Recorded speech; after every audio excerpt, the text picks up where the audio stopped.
हमने शहर को दी एक नई पहचान, हम हैं सिंघानिया बिल्डकॉन।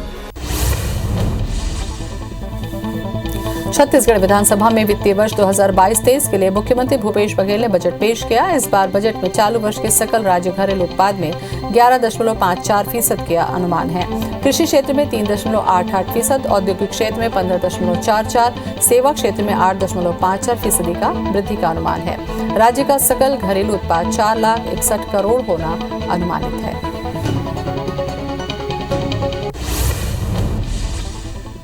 बजट भाषण के दौरान मुख्यमंत्री भूपेश बघेल ने राज्य के अधिकारियों और कर्मचारियों के लिए पुरानी पेंशन योजना को बहाल करने की घोषणा की। वहीं शासकीय अधिवक्ताओं के मानदेय में वृद्धि की घोषणा की। मुख्यमंत्री ने विश्व के मंगल कामना के लिए यजुर्वेद के श्लोक से बजट भाषण की शुरुआत की। विधानसभा में बजट के दौरान सीएम भूपेश बघेल ने व्यापम और सीजीपीएससी की परीक्षाओं में छत्तीसगढ़ के अभ्यर्थियों का परीक्षा शुल्क माफ करने की घोषणा कर दी। यानी अब फॉर्म भरने पर स्थानीय अभ्यर्थियों को कोई भी शुल्क नहीं देना होगा। वहीं रोजगार मिशन के लिए 200 करोड़, कृषक समग्र विकास योजना के लिए 123 करोड़, चिराग परियोजना के लिए 200 करोड़ का प्रावधान किया गया। सीएम भूपेश बघेल ने इस बार के बजट में नवा रायपुर में पेयजल के लिए नई पाइपलाइन बिछाने की घोषणा की। साथ ही हिंदी माध्यम बच्चों को बेहतर शिक्षा देने के लिए अंग्रेजी की ही तरह 32 हिंदी माध्यम स्वामी आत्मानंद स्कूल खोले जाएंगे। ये सभी स्कूल हिंदी मीडियम में संचालित होंगे।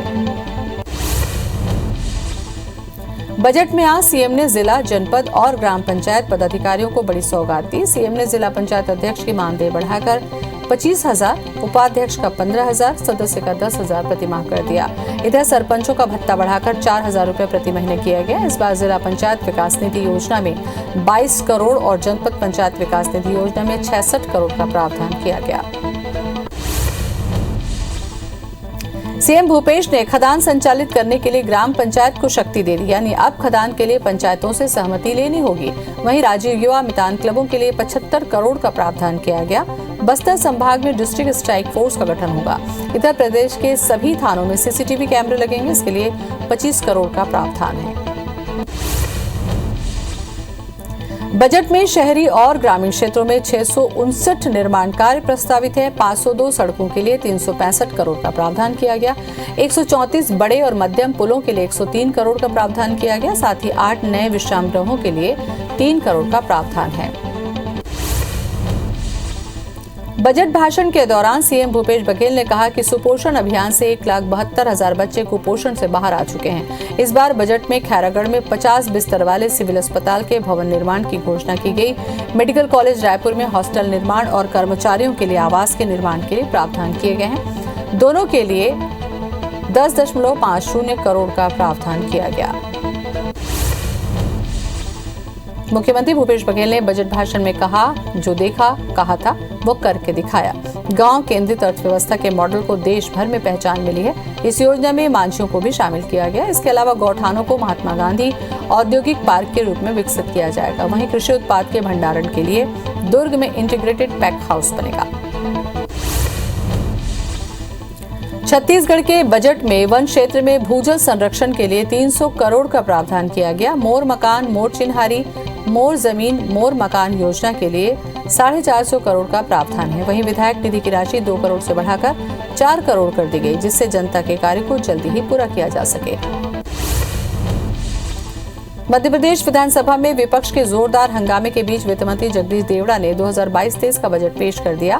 देवड़ा ने दूसरी बार एमपी का बजट पेश किया। इस दौरान विपक्षी दलों ने जोरदार हंगामा किया। कांग्रेस का कहना है कि 1 साल में 5.5 लाख लोग बेरोजगार हो गए। ये किस तरीके का बजट है?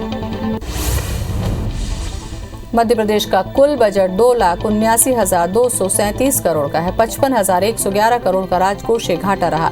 वित्त मंत्री जगदीश देवड़ा ने कहा कि सरकार ने हर वर्ग के लिए काम करने का प्रयास किया है। युवाओं को रोजगार देने के साथ ही उन्हें आत्मनिर्भर बनाने पर भी सरकार ने काम किया। बजट में महंगाई भत्ता 11% से बढ़ाकर 31% कर दिया गया, जिससे 7.5 लाख कर्मचारियों को इसका फायदा होगा। वहीं एमबीबीएस और नर्सिंग की सीटें बढ़ाने का प्रावधान है। इसके साथ ही आईआईटी कॉलेज में इंफ्रास्ट्रक्चर में भी बदलाव कर और उपयोगी बनाने की घोषणा की गई।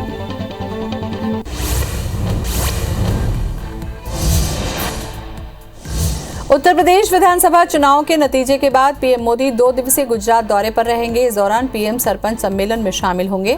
सम्मेलन के बाद राजभवन में राजनीतिक बैठकें होंगी। साथ ही पीएम मोदी अहमदाबाद के सरदार पटेल स्टेडियम में राजभवन से खेल महाकुंभ 2022 का उद्घाटन करेंगे।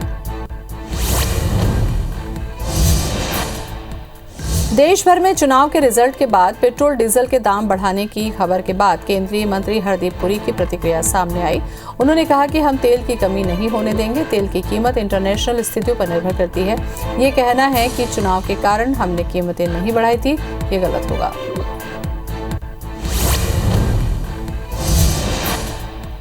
जम्मू कश्मीर के बारामूला और पुलवामा जिलों में सुरक्षा बलों ने लश्कर-ए-तैयबा के 4 आतंकवादियों को गिरफ्तार कर लिया। पुलिस के एक प्रवक्ता ने बताया कि सोपोर इलाके की घेराबंदी कर तलाशी अभियान शुरू किया गया, जहां लश्कर-ए-तैयबा के एक आतंकवादी के सहयोगी को गिरफ्तार किया गया। क्रिकेट के नियम तय करने वाली एमसीसी ने खेल में कुछ नए कानून लाने का फैसला किया है। गेंदबाजों, बल्लेबाजों के अलावा फील्डर्स को लेकर भी नए नियम बनाए गए, जिसमें मैच खेलने के दौरान अब खिलाड़ी गेंद पर कभी भी थूक नहीं लगा सकेंगे। साथ ही किसी भी खिलाड़ी के आउट हो जाने के बाद आने वाला नया बल्लेबाज ही स्ट्राइक लेगा। अमेरिकी राष्ट्रपति जो बाइडेन ने यूक्रेन पर रूस के हमले के जवाब में उसकी अर्थव्यवस्था को कमजोर करने की कोशिश की है। अब अमेरिका रूस से सभी तेल आयात पर प्रतिबंध लगाएगा, लेकिन उन्होंने स्वीकार किया है कि इससे अमेरिकियों, विशेष रूप से गैस पंप पर लागत बढ़ जाएगी।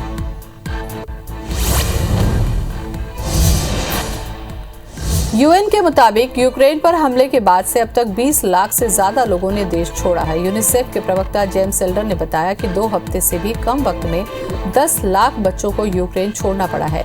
ऐसा ही 11 साल का एक मासूम अकेला 1100 किलोमीटर का सफर तय कर स्लोवाकिया बॉर्डर पहुंच गया।